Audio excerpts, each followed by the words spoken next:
14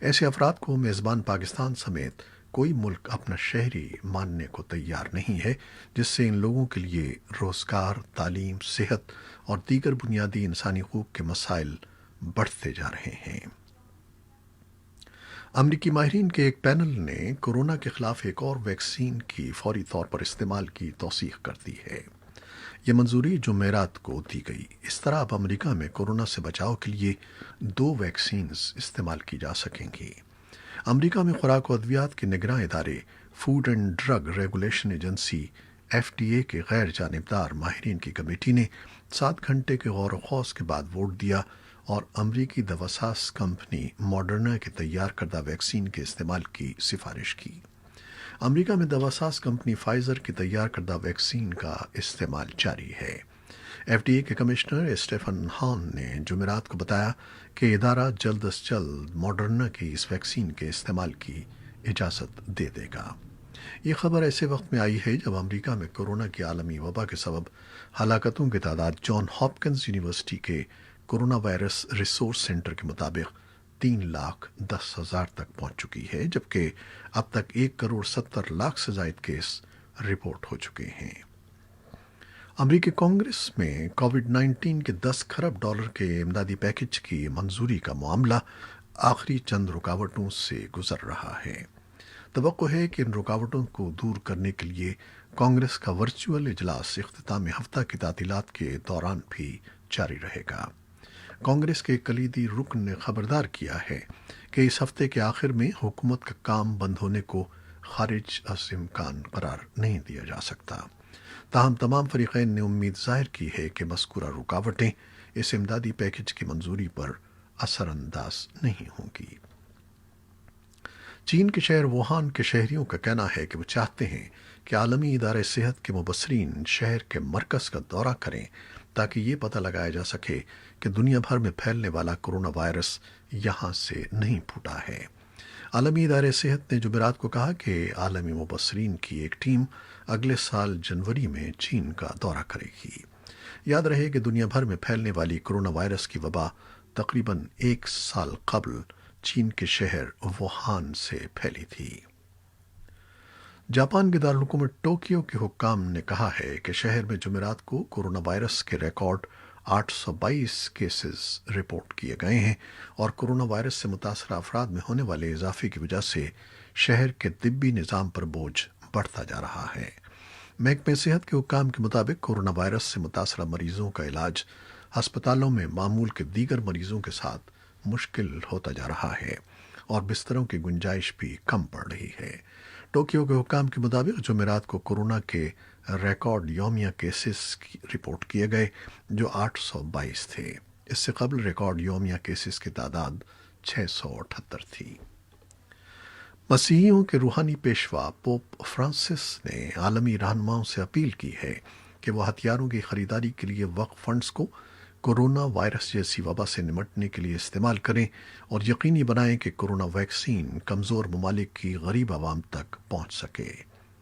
Roman Catholic church کے امن کے عالمی دن کے لیے جو 1 جنوری کو منایا جاتا ہے، جاری کردہ پیغام میں پوپ فرانسس نے زور دیا کہ ایک ایسا عالمی فنڈ قائم کیا جائے جس میں ہتھیاروں کی خریداری کے لیے وقف فنڈز کو دنیا میں غربت کے خاتمے کے لیے استعمال کیا جا سکے۔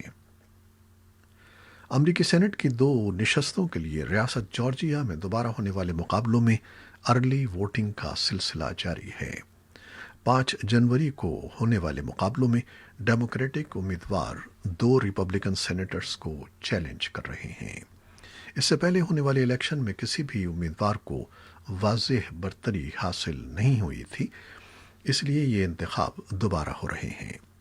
ریاست جارجیا کے انتخابی قوانین کے مطابق اگر کوئی بھی امیدوار 50% سے زیادہ ووٹ حاصل نہیں کر پاتا تو پہلے اور دوسرے نمبر پر زیادہ ووٹ لینے والے امیدواروں میں دوبارہ الیکشن منعقد کرایا جاتا ہے۔ مبصرین کے مطابق ان دوبارہ ہونے والے مقابلوں کے نتائج ایوان بالا میں دونوں جماعتوں کی نمائندگی اور کانگریس کی سیاست کے لیے بہت اہم ثابت ہوں گے۔ صدر ڈونلڈ ٹرمپ اور نومنتخب صدر جو بائیڈن نے حالیہ دنوں میں جارجیا کے ووٹروں سے خطاب کیا ہے۔ امریکہ کی حکومت نے بدھ کو تصدیق کی ہے کہ ہیکنگ کی حالیہ کارروائیوں نے اس کے نیٹ ورکس کو متاثر کیا ہے اور یہ حملے بہت بڑے تھے جو اب بھی جاری ہیں۔ جمعرات کو صدر ڈونلڈ ٹرمپ کی انتظامیہ اور منتخب صدر جو بائیڈن دونوں نے اس پر تشویش کا اظہار کیا۔ حکام کا خیال ہے کہ اس میں روس ملوث ہے۔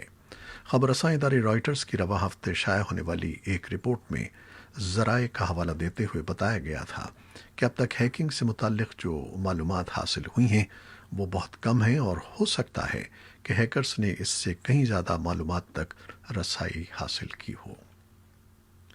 برطانیہ اور یورپی یونین کے لیڈر اپنے تجارتی مذاکرات کے بعد صورتحال کا گمبھیر انداز میں جائزہ پیش کر رہے ہیں، جبکہ برطانیہ کی یورپی یونین سے علیحدگی میں محض 2 ہفتے باقی رہ گئے ہیں۔ یورپی یونین کے ایگزیکٹو کمیشن کی صدر ارسولا وان در لیئن نے توجہ دلائی ہے کہ اگرچہ متعدد معاملات پر کافی پیش رفت ہوئی ہے، تاہم انہیں ماہی گیری کے حقوق سے متعلق ہونے والی بات چیت کے بارے میں تحفظات ہیں۔ برطانوی وزیراعظم بورس جانسن نے بھی خبردار کیا ہے کہ کوئی سمجھوتہ طے پانے کا امکان کم دکھائی دیتا ہے۔ دونوں رہنماؤں کے درمیان مذاکرات کے سلسلے میں ہونے والی تازہ ترین بات چیت جمعرات کے روز ہوئی ہے۔ حکام نے بتایا ہے کہ بوکو حرام کی جانب سے اغوا کیے جانے والے نائجیریا کے 300 سے زیادہ اسکول کے طلباء کو جمعرات کے روز رہا کر دیا گیا۔ تاہم عہدیداروں کا کہنا ہے کہ ابھی یہ واضح نہیں ہے کہ سبھی طلباء کو چھوڑا گیا ہے۔ گزشتہ جمعے کو شمال مغربی نائجیریا میں کیتسینا ریاست کے دیہی اسکول پر اس حملے کا شک ابتدائی طور پر ان دہشت گرد گروہوں پر لگایا گیا تھا جنہوں نے برسوں سے اس خطے کو دہشت گردی کا نشانہ بنا رکھا ہے۔ تاہم منگل کے روز بوکو حرام کے گروہ نے اس حملے کی ذمہ داری کا دعویٰ کیا تھا۔ ایران نے اپنے جوہری پروگرام پر امریکہ کے ساتھ کشیدگیوں کے دوران فردو میں اپنے انڈر گراؤنڈ نیوکلیئر فیسلٹی کے ایک مقام پر تعمیر شروع کر دی ہے۔ اس کا انکشاف ایسوسی ایٹڈ پریس کی جانب سے جمعے کو حاصل کیے گئے سیٹلائٹ فوٹوز سے ہوا ہے۔ اگرچہ اس تعمیر کا مقصد واضح نہیں ہوا ہے، تاہم فردو میں کسی بھی سرگرمی سے منتخب صدر جو بائیڈن کی حلف برداری سے قبل ٹرمپ انتظامیہ کے آخری دنوں میں نئے خدشات جنم لے جا سکتے ہیں۔ تہران پہلے ہی ناتانز کی اپنی جوہری تنصیب پر جولائی میں ایک پراسرار دھماکے کے بعد جسے اس نے ایک سبوتاژ حملہ قرار دیا تھا، تعمیرات کر رہا ہے۔ بھارت میں 18 دسمبر کو اقلیتوں کے حقوق کے قومی دن کے طور پر منایا جاتا ہے۔ اس موقع پر مختلف نجی اداروں کی جانب سے پروگراموں کا انعقاد کیا جاتا ہے اور اقلیتوں کے مذہبی حقوق کی اہمیت پر زور دینے کے ساتھ ساتھ اس کا بھی جائزہ لیا جاتا ہے کہ آئین نے اقلیتوں کو مذہبی آزادی کا جو حق دیا ہے کیا وہ انہیں مل رہا ہے۔ انسانی حقوق کارکنوں کا خیال ہے کہ آئین نے اقلیتوں کو جو مذہبی حقوق دیے ہیں وہ انہیں مکمل طور پر حاصل نہیں ہیں۔ ان کے مطابق موجودہ حکومت کے دور میں اقلیتیں اپنے حقوق سے محروم کی جا رہی ہیں۔ کھیلوں کی عالمی ثالثی عدالت نے روس پر آئندہ 2 اولمپک سمیت 2 سال کے دوران کھیلوں کے مقابلوں میں ملک کا نام اور پرچم استعمال کرنے کے ساتھ ساتھ قومی ترانہ بجانے پر بھی پابندی عائد کر دی ہے۔ امریکی خبر رساں ادارے ایسوسی ایٹڈ پریس کے مطابق عدالت نے یہ احکامات جمعرات کو جاری کیے ہیں۔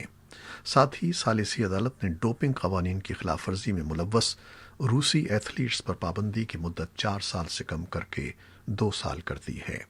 روس پر گزشتہ سال ڈوپنگ میں ملوث ہونے کے الزامات لگائے گئے تھے، جس کے بعد واڈا نے ماسکو کی لیبارٹریز کے معاملات کی جانچ پڑتال کے بعد 4 سالہ پابندی عائد کر دی تھی۔